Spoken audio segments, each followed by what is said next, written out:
So today we are here to learn from the wisdom of Mr. Vivek Paranjpe. A quick introduction to Vivek sir. Vivek has more than about 4 decades of experience in the domain of HR. Sir is currently the strategic HR advisor to Reliance Industries. Right? And we're going to talk about the role of HR in India today. Right? So Vivek sir, perhaps a good starting point is to talk about what role really does HR do today, right? In corporates, because a lot of CEOs still come up and talk to us about saying that my HR teams are very, very technical people, right? I would want somebody to come and talk to me about business, from HR. That's a common view that a lot of CEOs come and talk about, right? Is that what your sense of the HR function is currently as well? Well, Nishit, unfortunately, yes. Sure. Most of the HR heads, right, or the CHROs as we might like to call them, are still very transactional and still very service related and the process managers related kind of functions. Sure. And they are really not doing the role of being an effective business partners themselves. Right. That's a very unfortunate thing. Right, right. So what would it take for them, right? What would it take for them to become more effective as business partners? So what's the roadblock, so to talk about? I think there are a couple of things. Sure. First and foremost, most of the HR people that I know of have not yet got into the grips of the business. Right. They don't understand the business like a business head. Sure. And that's where the big problem comes in. Right. I think they attitudinally still look at themselves as service providers, as internal kind of welfare people, as recruiters, as trainers, and things of that nature. Right. Not realizing that those are just some of the activities that they probably need to do in order to be effective business partners. Right. And that business partnership role somehow does not exist. Right. And it starts again with the measures. Sure. If you look at their entire performance measures, sure, and I get exasperated talking to many of the HR people. Sure. They talk of mandates of training, they talk of training effectiveness, they talk of time to recruit, they talk of cost of recruitment. Sure. And I'm saying, yeah, these are all important performance measures. Sure. But these performance measures are for the process workers. Right. As a CHRO, are you getting evaluated on these matters? Yeah. Is your CEO looking at these performance measures? Sure. And most probably a lot of CEOs are looking at it because they don't know what else to expect from the business HR heads. Sure. So I think we need to focus a lot on what performance measures the CHROs need to have. No, absolutely. And somewhere it's also a mindset, right? What exactly is the way I define my role is what is going to define what work do I do, right?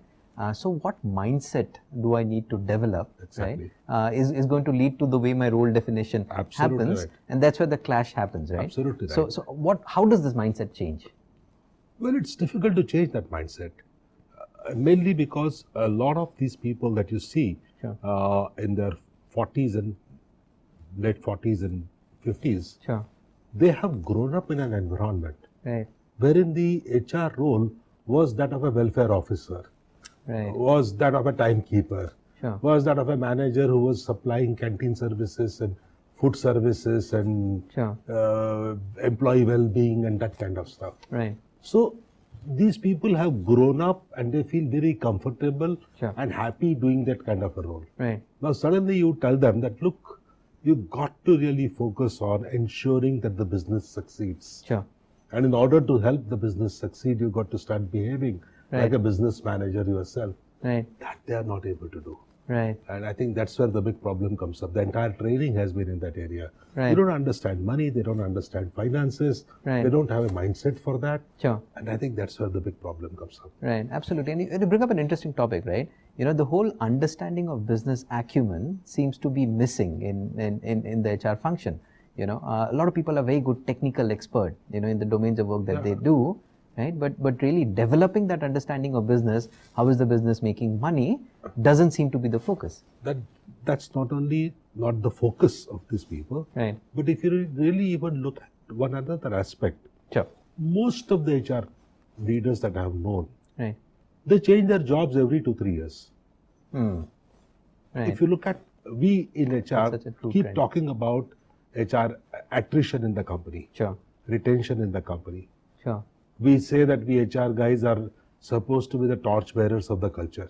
Right. And unfortunately, these same people who speak all this in seminars and conferences Sure. are changing jobs every 2-3 years. Sure.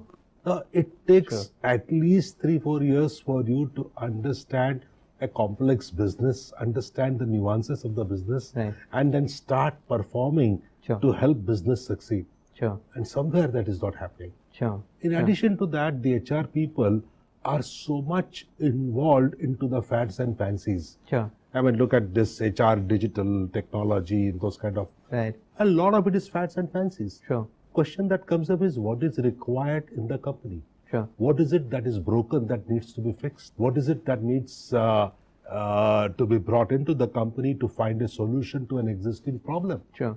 Those are the kind of issues our HR people are not focused on. Right. They are focused on saying that other companies are doing it, so why Right. not me? Sure. And so I think the HR guys are so much involved with fads, fancies, trends, Right. and local flavors Sure. that we have forgotten why we exist. Sure. Sure. That's where the big problem is. Sure, sure. So someone, of course, once mentioned this, in a very humorous note, that the reason why HR wants to get together so often in conferences and events is because, business takes it out so much on this particular function, right? So maybe, so fundamentally, there's a reason to look at the basics, right, and get the basics right?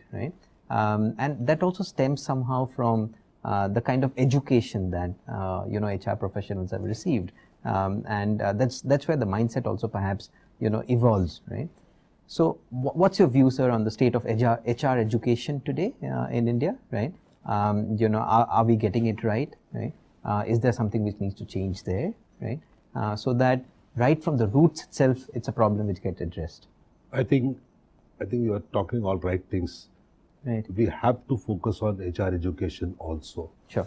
Unfortunately, the quality of faculty Sure. in the C grade and the B grade management schools which teach HR Right. is exceedingly pathetic. Right. They themselves don't understand, the faculty members, what HR is all about. Sure. They end up teaching some theories and some concepts based on some theory books, Right. which they have never practiced themselves, Sure. and they don't understand how it works. Sure. Another big problem that has happened is they keep talking in terms of esoteric stuff, Sure. which is not really workable. Sure. For example, you are talking in terms of training and development and competence assessment and running assessment centers, Sure. and that kind of stuff in the educational institutions. Right. And you expect this 22-year-old boy Right. or a girl Right. to come out in the industry Sure. and start becoming executive coach and start running competency assessment centers and stuff like that. Right. Doesn't work. Right. In real life, Sure. they have to dirty their hands. Sure. So fundamentals of industrial relations, fundamentals of even interactions with the workers and the employees of the company, Right. they just don't have that exposure and experience. Right. They just suddenly want to get into the corporate offices. Sure. They don't want to dirty their hands, Sure. and they want to talk fancy stuff, Right. which doesn't help them grow at all. Right. That's where the big problem comes up. Absolutely. So one key message that seems to keep coming up is, go back to the basics, right? Understand what the real problem is, right? Understand how your solution is going to address that problem, right? Exactly. With this theme, what would your message be to a young professional who's just making his entry into, the profession, right?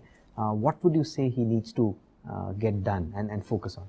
I think as a young professional, if I was to really go back 40 years and Right. start my career afresh, Right. the first thing, of course, I will do is have my fundamentals in HR strong. Sure. But having done that, whichever business that I joined in, Right. I'll have to understand business thoroughly well. Right. I have to understand that business as much as a business manager understands it. Right.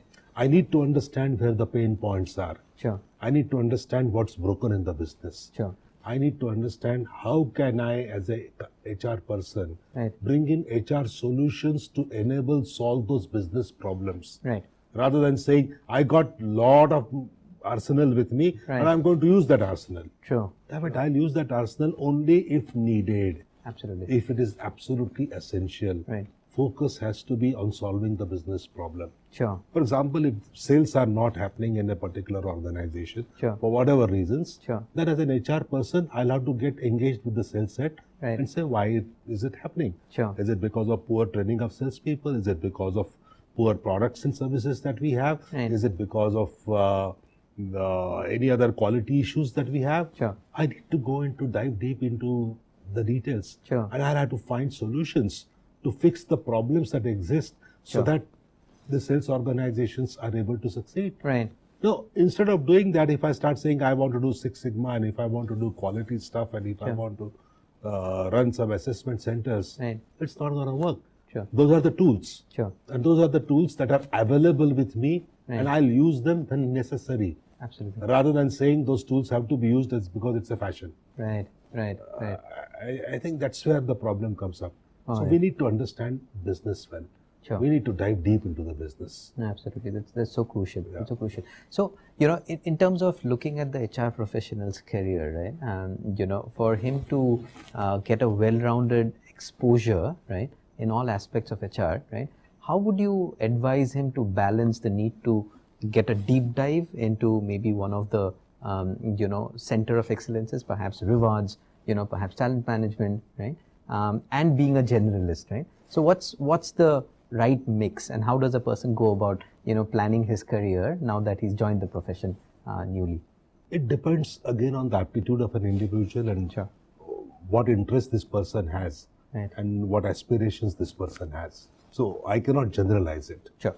For example, some people might say, hey, I want to have a career only in training and development. Right. Fair enough, that's that person's choice. Fair. And then the person can say, I want to really focus on it Sure. and grow into it. Sure. However, if you want to become a CHRO, Right. I don't think you have an option Sure. but to get a good stint Right. into at least 2-3 functions very well. Sure. So industrial relations, Right. you need to definitely have a stint of 3, 4, 5 years. Right. You need to become really good at that. Right. You need to have a stint maybe in comp and benefit, maybe in the learning and development space, maybe in the space of diversity and inclusion, Sure.